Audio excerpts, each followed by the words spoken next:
7 of the 10 Makos are found in Parshat Va'era. The last of the Makos to be mentioned in Parshat Va'era is the 7th Makkah of Barad of hail. Torah tells us, Hashem said to Moshe, stretch out your hand toward heaven and there will be hail in the entire land of Egypt, on man and beast and on all the grass of the field in the land of Egypt.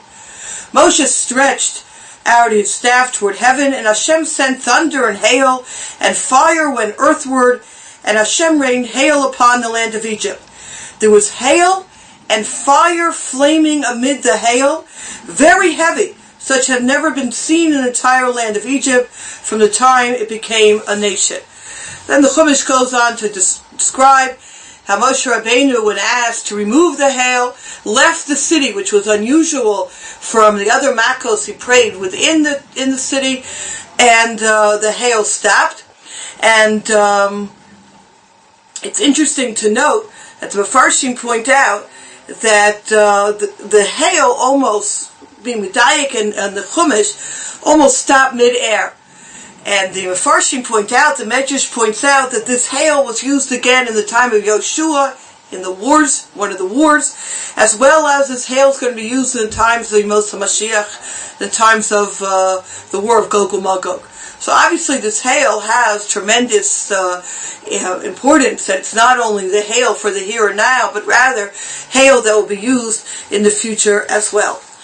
The one Nakuda that I'd like to speak about, obviously there's a lot to talk about, and we will touch on why Moshe Rabbeinu had to leave the city to daven in this particular Makkah, in this plague, which he didn't in the others. And again, we'll touch on that a little bit, which is really a shir in its own right. I'd like to focus in on one Nakuda, one idea today. And that is the way the Chumash emphasizes how this hail, this barad, was a combination of fire and water. The way Rashi describes it, based on the Medrash in source 2, Rashi says, Nes b'toch nes, ha'esh v'barad muravim v'barad ma'imhu v'laso ritzon konam asu shalom beinehem. Flaming amid the hail, it was a miracle within a miracle. As Rashi notes, the first miracle was that fire shot downward, though it usually rises. And the second was that fire and water function in unison. Why? To serve Hashem, fire and water made peace with one another. Now obviously, there are quite a number of questions on this Rashi. Question 1, which the Plinei Das asks, is they're not feeling the fire and water. What does this mean to make peace among them? So we need to understand that aspect of Rashi.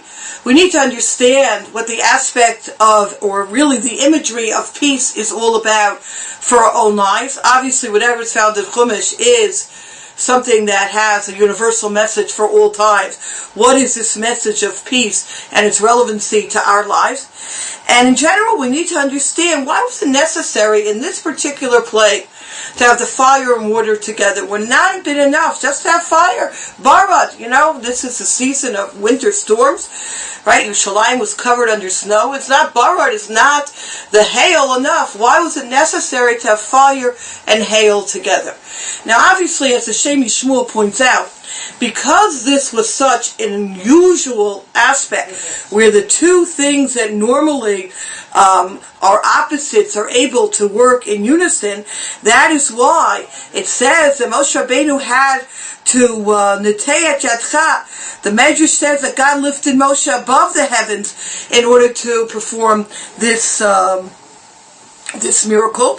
And the underlying philosophy, continuing in source number 2, of this Chazal is that the production of the hail demanded a miracle of the highest order, one originating in a domain far above that arena in which fire and water are opposites. When the very source, which had originally decreed upon them to be opposites, instructed to make peace, their incompatibility disappeared, and therefore, since it came from such a high place, that this Eish and Mayim that usually work in opposition are working in tandem, so Moshe Rabbeinu, so to speak, had to go above and beyond this earthly domain in order to create, or be the shaliach, the emissary, to bring about this miracle. It was by God's instruction that the heavens were made from a combination of fire and water. The power behind this came from a domain far higher than the origin of their compatibility. So Moshe had to go into a world above the hails, above the heavens, to bring forth the miraculous, apparently contradictory hailstones. And now I understand as well why Moshe Rabbeinu has to leave the city, because there was a similar force necessary to stop the hail. So obviously there's something in the hail, as we hail, to the lessons that we learn, that there's something obviously in this makkah of